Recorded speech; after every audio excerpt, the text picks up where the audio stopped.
सोडा. बरं मग सोड्याला शुद्ध मराठीत काय म्हणत असतील हो? सोड्याला शुद्ध मराठीत काय म्हणत असतील? तुम्ही म्हणाल महाराज सोडा ना सोडा, काय एवढं सोड्याचं? सोडा सोड्याला शुद्ध मराठीमध्ये म्हणतात कार्बोवायू जल. ही जी मोबाईलची बॅटरी असते ना, या मोबाईलच्या बॅटरीला शुद्ध मराठीमध्ये म्हणतात विद्युत घट किंवा विद्युत संच. चार्जरचं तर गणितच नाही. चार्जरला शुद्ध मराठीमध्ये म्हणतात विद्युत घट किंवा विद्युत संच प्रबलित करणारे प्रवाहित तारेचे प्रयंत्र म्हणजे चार्जर. आईस्क्रीमला शुद्ध मराठीमध्ये काय म्हणतात हो?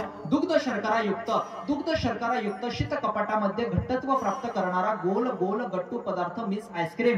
केवी विरकरची भाषा आहे, ती डिक्शनरी पहा तुम्ही त्यांची. एका शब्दाला मराठीत अनेक शब्द सापडतात. मराठी अशी श्रीमंत आहे महाराज. आता मराठीत नुसतं हसायचं म्हटलं ना, मराठीत नुसतं जर का हसायचं म्हटलं तर 28 प्रकारात हसता येतं. किती? 28. विकटत्व अस्य, कदाकदा अस्य, कडाकडा अस्य, स्मित अस्य, लघु अस्य, गुरु अस्य, कमल अस्य, नयन अस्य, राक्षसी अस्य, कृत अस्य, कृत अस्य, कदाकदा अस्य, कडाकडा अस्य, खदाकदा अस्य, गदागदा अस्य.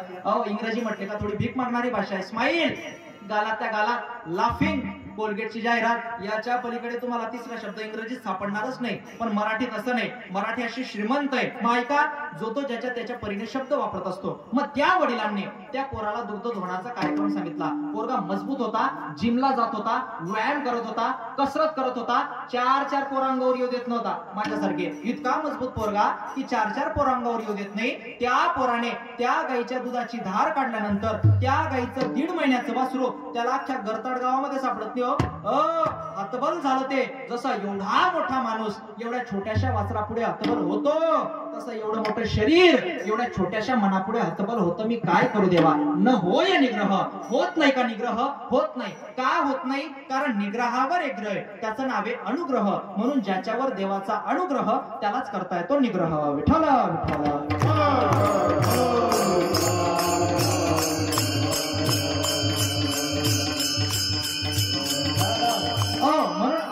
शिवाय निग्रहापर्यंत तुम्हा मला प्रत्येकाला प्रवास करता येत नाही. म्हणून तुकोबराय सांगतात मला माझ्या बुद्धीचा निग्रह करायचा आहे. म्हणून मी माझ्या बुद्धीला शिकवलं पाहिजे ना. दुर्बुद्धी ते म्हणा कदा न उपजो नारायणा. मी माझ्या बुद्धीला शिकवलं पाहिजे बुद्धीचे वैभव अन्य नाही दुजे. म्हणून तुकोबराय सांगतात शरीर, तहान, भूक, देहावर दंडन याच्यावर मला विजय मिळवता येत नाही. तुकोबराय सांगतात ही अपूर्णता आपली तुकोबराय देवाला सांगतात. आणि खरे महाराज, माणसाने आपली अपूर्णता देवाला सांगावी, पण पूर्णता कधी सांगू नये. माणसाचे कार्य दिसावं, कार्यकर्ता दिसू नये. माणसाची सेवा दिसावी, सेवक दिसू नये. माणसाची भक्ती दिसावी, पण भक्त दिसू नये.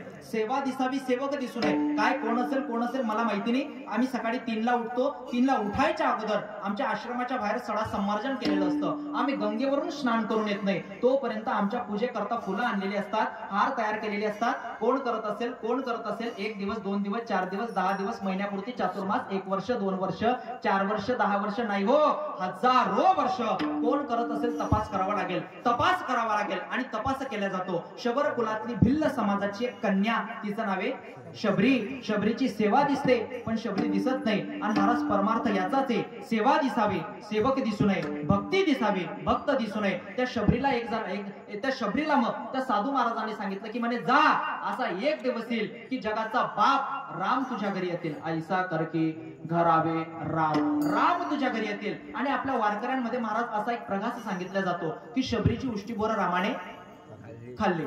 शबरीची उष्टी बोरं रामाने खाल्ले. बरं खाल्ले असतील का? खाल्ले असतील. जरा चिकित्सक बुद्धीच्या लोकांना धक्काच पोहोचेल. आणि नसतील खाल्ली तर उच्चिष्टाचा भाग शिशुरला तो सेव. धर्मशास्त्राचा जर का आपण विचार केला तर धर्मशास्त्र काय सांगतं? उष्ट खाणं महापापे. एखादी ज्या ताटात जेवला त्या ताटात पुन्हा कधी जेवू नये, ते ताट धुतल्याशिवाय. बऱ्याच वेळा महिला वर्ग पती ज्या ताटात जेवण करतो ना, त्याच ताटात महिला वर्ग जेवण करतात. म्हणे का? म्हणे चांगलं असतं. तसं काही नसतं. एका वेळेस 2 ताट धुण्याची तुमची जीवावर आलेली असते. मग उष्ट म्हणजे काय हो? उष्ट शब्दाची व्याख्या काय? उष्ट म्हणजे काय? तर जेवणाऱ्याच्या होटातून आणि बोटातून जे अन्नाचे कण ताटात पडतात त्याला म्हणतात उष्ट. जेवणाऱ्याच्या होटातून आणि बोटातून जे अन्नाचे कण ताटात पडतात त्याला म्हणतात उष्ट. आणि जे कण ताटाच्या बाहेर पडतात त्याला म्हणतात खरकट.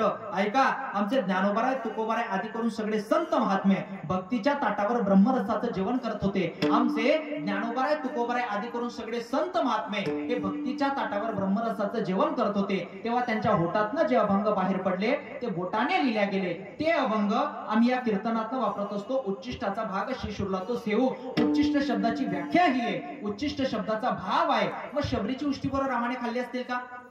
मर्यादा पुरुषोत्तम प्रभू श्रीरामचंद्रजींना धर्मशास्त्र माहिती नसावं का? माहिती नसावं का? मग शबरीची उष्टी बरोबर रामाने खाल्ली असतील का? तर तसं काही नाही. गीता प्रेस गोरखपूरचं एक पुस्तक आहे मानस पियुष म्हणून, त्या मानस पियुष ग्रंथामध्ये असा उल्लेख आलेला आहे. म्हणजे तसं काही नाही. शबरी रानात जायच्या, बोर घ्यायच्या, बोर खायच्या, आंबट असलं फेकून द्यायच्या, गोड बोर असलं की ते संपूर्ण खाऊन घ्यायच्या. ते काही अर्ध करंड ठेवायचे अशातला भाग नाही, ते संपूर्ण बोर खाऊन घ्यायच्या. मात्र त्या बोराची ती जी आठवडी आहे, ते जे बीज आहे ते मात्र ते एका करंड्यात जमा करायचे. कालांतराने वर्षा ऋतूचे दिवस आले, वर्षा ऋतू धोधो धोधो धोधो पाऊस पडायला लागला. शबरी आपल्या कुट्याच्या बाहेर आली. कुट्याच्या बाहेर तिने छोटे छोटे खड्डे तयार केले आणि त्या खड्ड्यांमध्ये तिने ते बीज रोवायला सुरुवात केली. जे शबरीने जे बीज रोवायला सुरुवात केले, त्या बीजेपासून कालांतराने मोठे झाड निर्मितीला आले. त्याच्यावर छोटे छोटे बोर आले. ती गोड बोर होती. मुळात शबरीने जे बोर खाल्लं होतं ते बोर कसं होतं?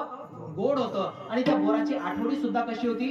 गोड होती. कारण गोमट्या बीजाचे फळे ही गोमटे, शुद्ध बीजापोटी फळे रसाळ गोमटे. या युक्तीप्रमाणे शबरीने जे बोर खाल्लं होतं ते बोर गोड होतं. त्या बोराची आठवडी सुद्धा गोड होती. त्या आठवडीपासून कालांतराने जे झाड निर्मितीला आले, त्या झाडावर जी बोरं आली ती छोटी छोटी बोरं गोड होती. ती बोरं शबरीने रामाला खाऊ घातली. पण त्या बोरीचा झाडाचा जन्म हा शबरीच्या उष्ट्या आठवडीपासून झाला होता. म्हणून परंपरेनुसार शबरीची उष्टी बोरं रामाने खाल्ली असा संदर्भ लावावा लागतो.